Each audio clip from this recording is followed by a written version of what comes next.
पूंजी भी रखे हुए थे। ब्रह्मा इंद्र आदि के भी पूज्य भगवान नर नारायण कुछ ऊंचे कद के थे और वेद धारण किए हुए थे। उनके शरीर से चमकती हुई बिजली के समान पीले पीले रंग की कांति निकल रही थी। वे ऐसे मालूम होते थे मानो स्वयं तपी ही मूर्तिमान हो गया हो। जब मार्कंडेय मुनि ने देखा कि भगवान के साक्षात स्वरूप नर नारायण ऋषि पधारे हैं, तब वे बड़े आदर भाव से उठकर खड़े हो गए और धरती पर दंडवत लौटकर साष्टांग प्रणाम किया। भगवान के दिव्य दर्शन से उन्हें इतना आनंद हुआ कि उनका रोम रोम, उनकी सारी इंद्रियां एवं अंतःकरण शांति के समुद्र में गोता खाने लगे। शरीर पुलकित हो गया, नेत्रों में आंसू उमड़ आए, जिनके कारण भी उन्हें भर आंख देख भी ना सकते। तदंतर वे हाथ जोड़कर उठ खड़े हुए। उनका अंग अंग भगवान के सामने झुका जा रहा था। उनके हृदय में उत्सुकता तो इतनी थी मानो वे भगवान का आलिंगन कर लेंगे।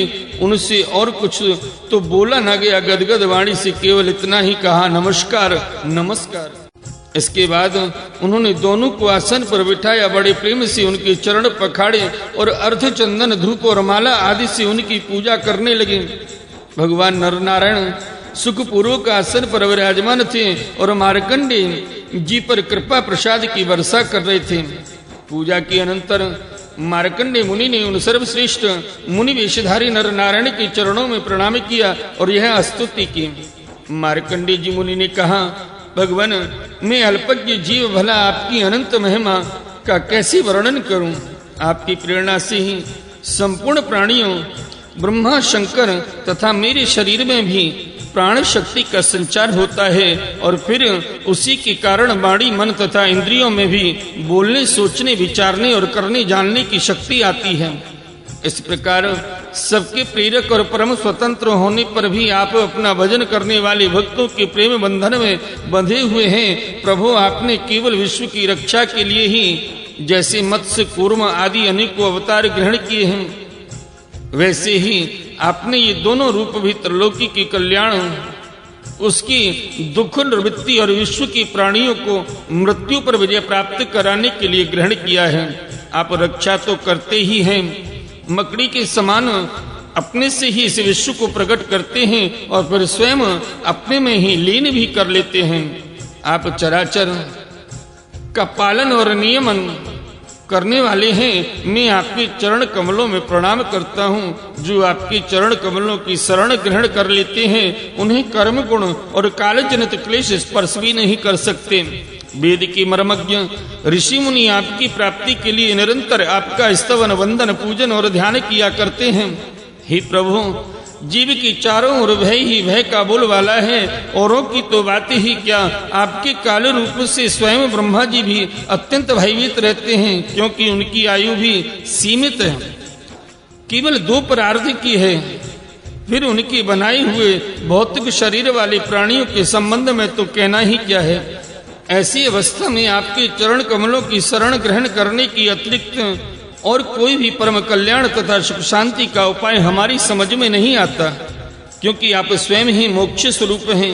हे भगवान, आप समस्त जीवों के परम गुरु, सबसे श्रेष्ठ और सत्य ज्ञान स्वरूप हैं। इसलिए आत्म स्वरूप को ढक देने वाले देह के आदि निष्फल, असत्य, नाशवान और प्रतीत मात्र पदार्थों को त्याग कर मैं आपके चरण कमलों की ही शरण ग्रहण करता हूँ।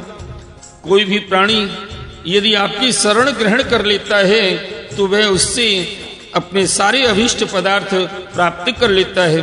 जीवों के परम सुहृद प्रभु, यद्यपि सत्व, रज और तम ये तीनों गुण आपकी ही मूर्ति हैं, इन्हीं के द्वारा आप जगत की उत्पत्ति, स्थिति, लय आदि अनेकों मायामयी लीलाएं करते हैं।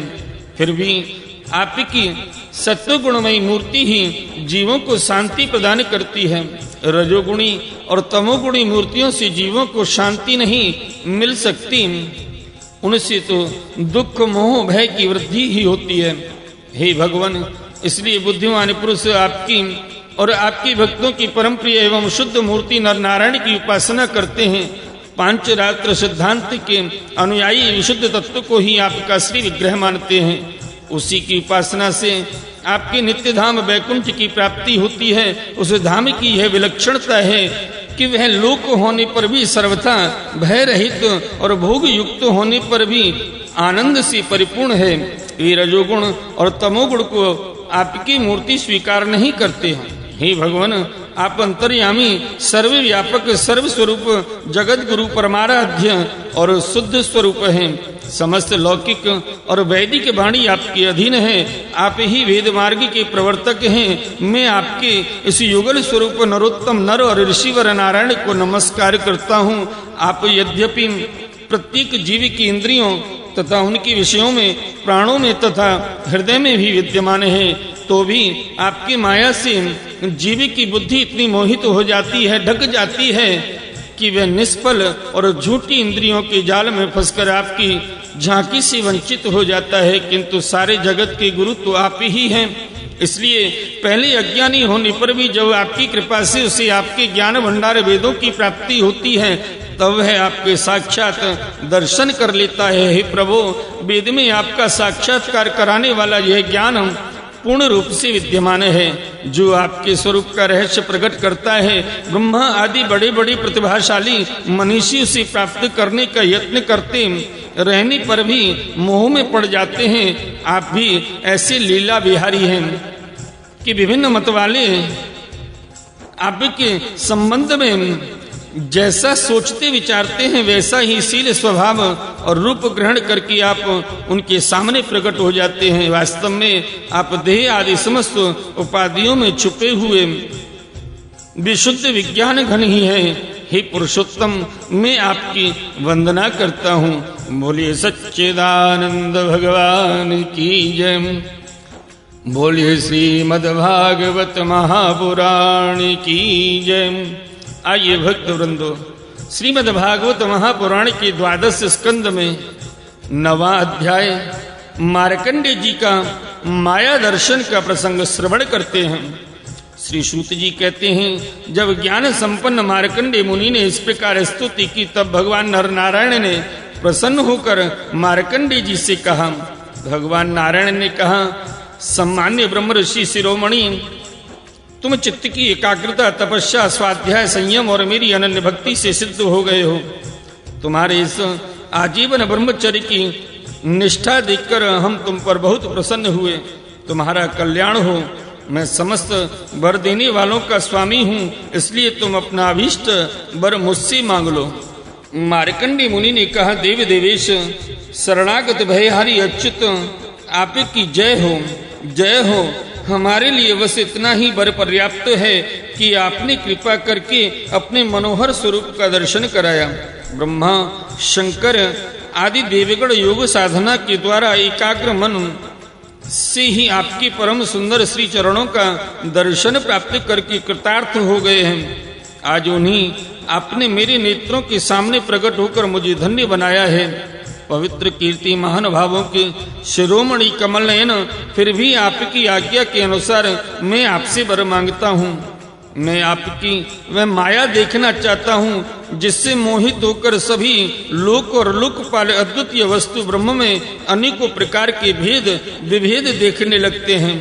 सूत जी कहते हैं, सौनक जी, जब इस प्रकार मार्कंडेय मुनि ने भगवान नारायण की इच्छानुसार स्तुति पूजा कर ली एवं वरदान मांग लिया, तब उन्होंने मुस्कुराते हुए कहा, ठीक है, ऐसा ही होगा। इसके बाद वे अपने आश्रम बद्रीवन को चले गए। मार्कंडेय मुनि अपने आश्रम पर ही रहकर निरंतर इस बात का चिंतन करते रहते कि मुझे माया के दर्शन कब होंगे। वे अग्नि, सूर्य, चंद्रमा, जल, पृथ्वी, वायु, आकाश एवं अंतःकरण में और तो क्या सर्वत्र भगवान का ही दर्शन करते हुए मानसिक वस्तुओं से उनका पूजन करते रहते। कभी कभी तो उनके हृदय में प्रेम की ऐसी बाढ़ आ जाती कि वे उसके प्रभाव में डूबने उतराने लगते। उन्हें इस बात की भी याद न रहती कि कब कहाँ किस प्रकार भगवान की पूजा करनी चाहिए। हे सौनक जी, एक दिन की बात है, संध्या के समय पुष्पभद्रा नदी के तट पर मार्कंडेय मुनि भगवान की उपासना में तन्मय हो रहे थे। ब्रह्मन उसी समय एकाएक बड़े जोर की आंधी चलने लगी। उस समय आंधी के कारण बड़ी भयंकर आवाज होने लगी और बड़ी विकराल बादल आकाश में मढ़राने लगे। बिजली चमक चमक कर कड़कने लगी और रथ के धुरे के समान जल की मोटी मोटी धाराएं पृथ्वी पर गिरने लगी। यही नहीं, मार्कंडेय मुनि को ऐसा दिखाई पड़ा कि चारों ओर से चारों समुद्र समूची पृथ्वी को निगलते हुए उमड़े आ रहे हैं। आंधी के वेग से समुद्र में बड़ी बड़ी लहरें उठ रही हैं, बड़े भयंकर भंवर पड़ रहे हैं और भयंकर ध्वनि कान फाड़े डालती है। स्थान स्थान पर बड़े बड़े मगर उछल रहे हैं। उस समय बाहर भीतर चारों ओर जल ही जल दिखता था। ऐसा जान पड़ता था कि उस जलराशि में पृथ्वी ही नहीं स्वर्ग भी डूबा जा रहा है। ऊपर से बड़े वेग से आंधी चल रही है और बिजली चमक रही है, जिससे संपूर्ण जगत संतप्त हो रहा है। जब मार्कंडेय मुनि ने देखा कि इस जल प्रलय से सारी पृथ्वी डूब गई है, उद्भिज, स्वेदज, अंडज और जरायुज चारों प्रकार के प्राणी तथा स्वयं वे भी अत्यंत व्याकुल हो रहे हैं, तब वे उदास हो गए और साथ ही अत्यंत भयभीत भी। उनके सामने ही प्रलय समुद्र में भयंकर लहरें उठ रही थीं। आंधी के वेग से जलराशि